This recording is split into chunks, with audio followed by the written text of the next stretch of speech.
மக்களே, இது என்னன்னு தானே பார்க்குறீங்க. நம்ம சுவாமி கிட்டேருந்து ஒரு சூப்பரான அப்டேட்டுங்க. அவரோட இன்ஸ்டா பேஜில் வந்து ஷேர் பண்ணியிருக்காரு. தெலுங்கு ப்ராஜெக்ட் வந்து பண்ணிகிட்ருக்கார் இல்லையா, அங்கே வந்து பார்த்தீங்க அப்படின்னா, இப்போ ஒரு சூப்பரான ஒரு கரண்ட்டில் செம்ம சீன்ஸ் போயிட்டுருக்கு. அங்கே வந்து இந்த மரத்துக்கடியில் உட்காந்து அழகாக கைத்துக்கட்டிலில் வந்து படுத்துட்டு ஒரு அழகான பாட்டுங்க.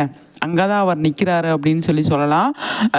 என்ன பாட்டு போட்டிருக்காரு அப்படின்னு பார்த்தீங்க அப்படின்னா, இளமை எனும் பூங்காற்று அந்த பாட்டை போட்டு அழகான ஒரு பாட்டு, ரொம்ப பிடிச்ச பாட்டு. அதை வந்து அவருக்குமே பிடிக்கும். அவர் வந்து பாடியிருக்காரு அப்படின்றது நமக்கு தெரியும். நல்ல நல்ல பாட்டெல்லாம் அவர் வந்து பாடியிருக்காரு அப்படிங்கிறது இந்த இடத்துல நம்ம கண்டிப்பாக வந்து சொல்லி ஆகணும். அழகான ஒரு பிக்சரை வந்து ஷேர் பண்ணியிருக்காரு அப்படிங்கிறத நம்ம வீக்காக வந்து மிஸ் பண்ணுறோம் அப்படின்னு நம்ம வந்து சொல்லியிருந்தோம்.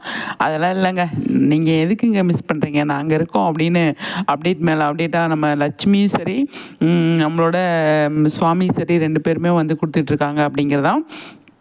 இதில் முக்கியமாக நோட் பண்ண வேண்டிய விஷயம் என்னென்னா, நம்ம சுவாமி வந்து பார்த்தீங்க அப்படின்னா பர்ட்டிகுலராக இந்த பிக்சர் ரிலீஸ் பண்ணியிருக்கார் இல்லையா, அதுதாங்க எனக்கு ரொம்ப பிடிச்சிருக்கு. அவர் அழகாக பாடுவார் அப்படின்னு தெரியும். ஆனால் வந்து எனக்கு வந்து அவரை சூப்பர் சிங்கருக்கு கூப்பிடுங்க அப்படின்னு சொல்லணுன்னு தான் எனக்கு வந்து தோணுது. கண்டிப்பாக நம்ம சேனல் வந்து இதை அவங்கக்கிட்ட கொண்டு போய் சேர்த்தங்க அப்படின்னா கண்டிப்பாக அவங்க வந்து கூப்பிடுவாங்க. நல்ல நல்ல பாட்டு அவர் பாடுவார், எனக்கு பிடிச்சிருக்கு.